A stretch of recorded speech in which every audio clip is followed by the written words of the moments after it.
Ignore the pain. I told you it was to trick you. I told you.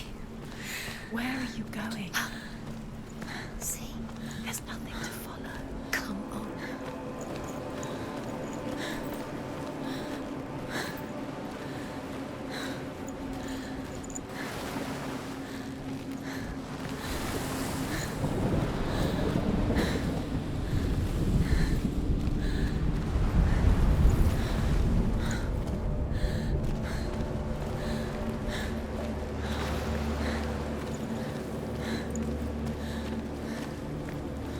There it is.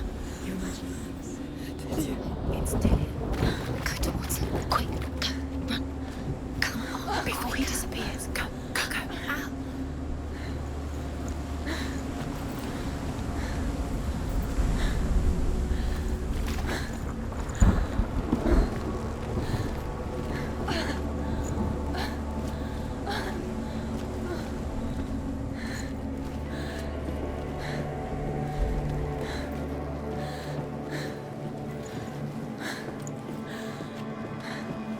Before she first met him, she was not in a good place. Just a teenager, but not like the others. Barely functioning, she rarely left the house. Her father's in-bell made sure of that. Only occasionally did she venture out on her own, collecting firewood and herbs, errands out in the Orkney Plains. That was her world. Like this one. Barren and lonely. You're getting stronger.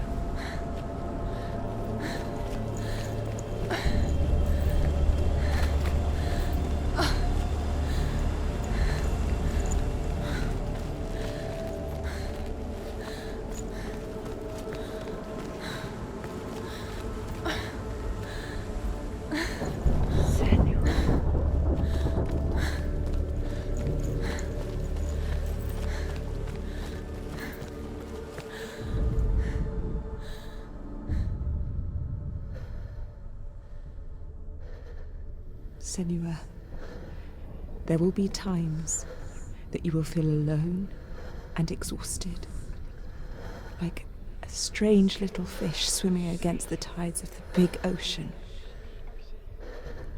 But have the faith to let go and let the tide carry you away. Because the whole ocean is your home, and it does not ask you to swim against it.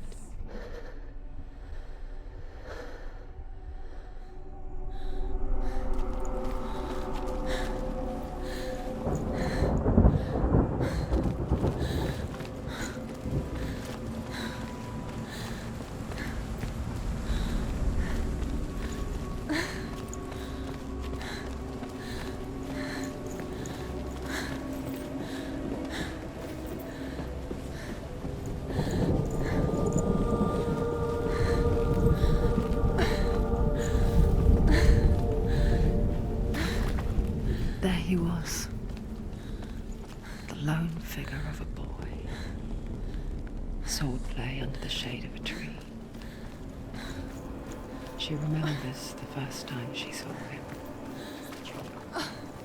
To her young eyes, he moved as if dancing, and the world danced with him. The gloom lifted, and for the first time in years she felt a ray of hope.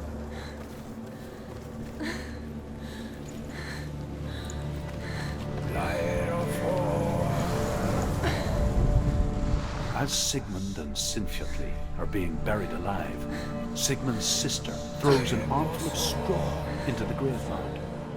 Hidden in the straw is Sigmund's sword, the gift of Odin. They cut their way out of the grave mound and set fire to Siggeir's hall. The king burns to death. Sigmund calls to his sister to come out so that she may live and be honored. She does come out, but only to tell him the truth. That she had slept with him, her brother, to beget a strong avenger. I am not fit to live, she says, and walks back into the fire. Strike vengeance from your heart, Senua, as there is always a heavy price to pay.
Death for Sigmund and his brothers seems certain.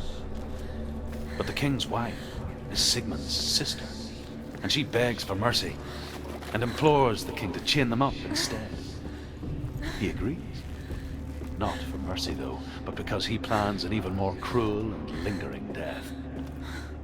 Chained to a tree in the forest that night, a she-wolf comes and devours one of Sigmund's brothers.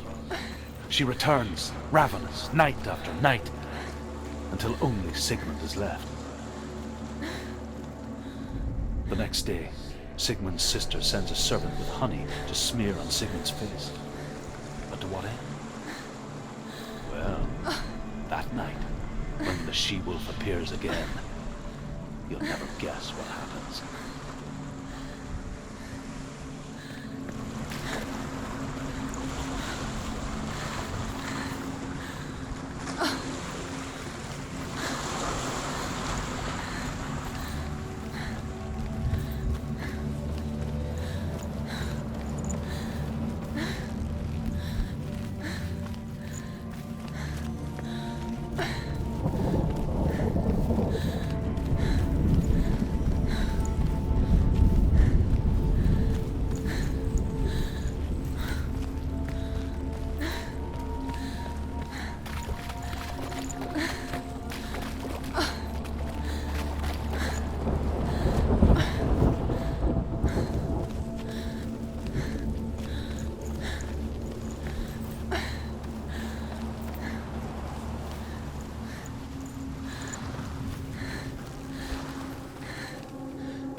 Here is the end of Sigmund's story.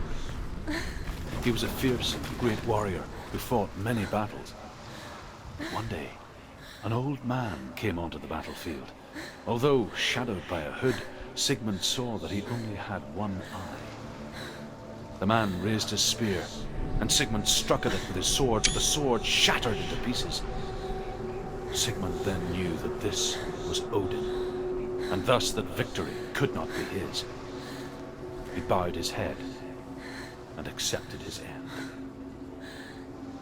Dying, he tells his wife that she is with child, and that her son will one day make a great weapon out of the fragments of his sword. The sword named Gram.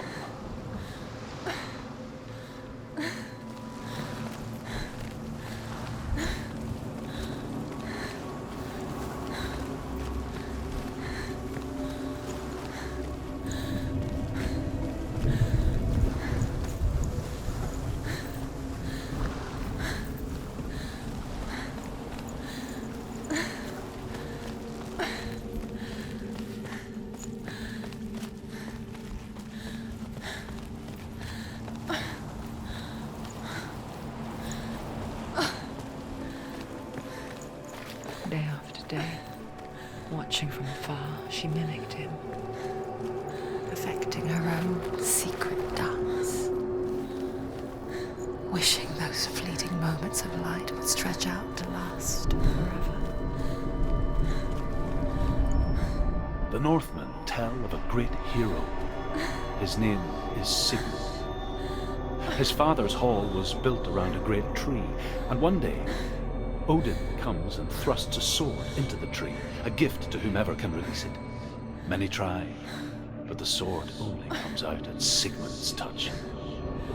His brother-in-law, King Siggeir, wants it, but Sigmund refuses him, so King Siggeir plots revenge. He invites Sigmund and his brothers to a feast, but when they arrive, they are met with an army, not a warm welcome. King Siggeir captures Sigmund and his brothers, steals his coveted sword, and readies them for execution.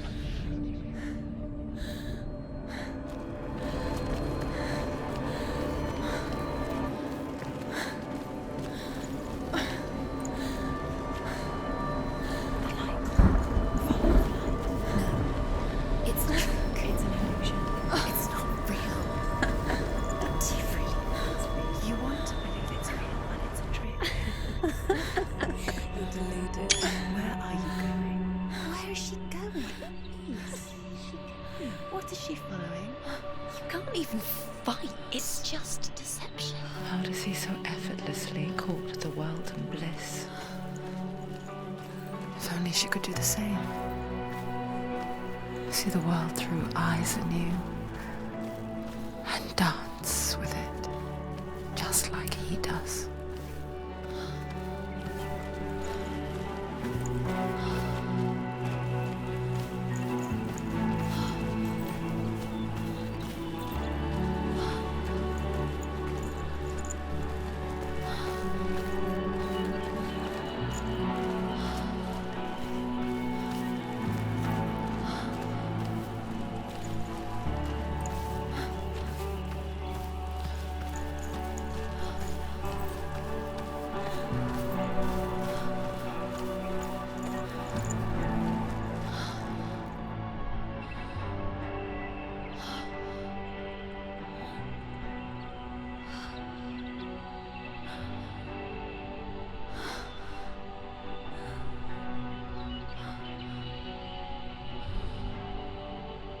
What's your name? Senua. I haven't seen you before. I'm not. I don't leave home much. Oh, Zenua's daughter.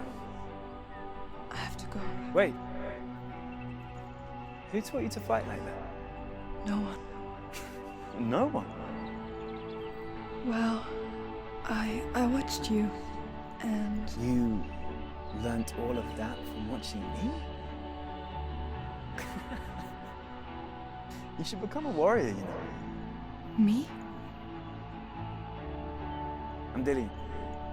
I'm here for the warrior trials. Just come and watch. And bring your sword. You can't put it into words. That moment when you look into the eyes of the one who is supposed to reassure you, make you feel safe. It only takes an instant. Fear swallows you before you have a chance to make sense of it. And darkness becomes a part of who you are.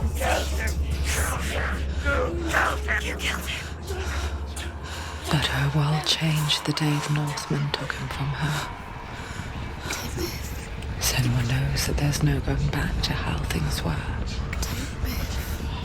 That there's nothing to go back to at all. Stay still, stay quiet, hide, don't tell her. Their gods can see into your mind. They will use this power to destroy you. They won't stop me. I can still feel him. Whatever's left of him, they will never let him go. I'm not gonna let him rot here. You're the one rotting here. Leave me alone. You will die here. No. And all your suffering will have been for nothing. Shut up!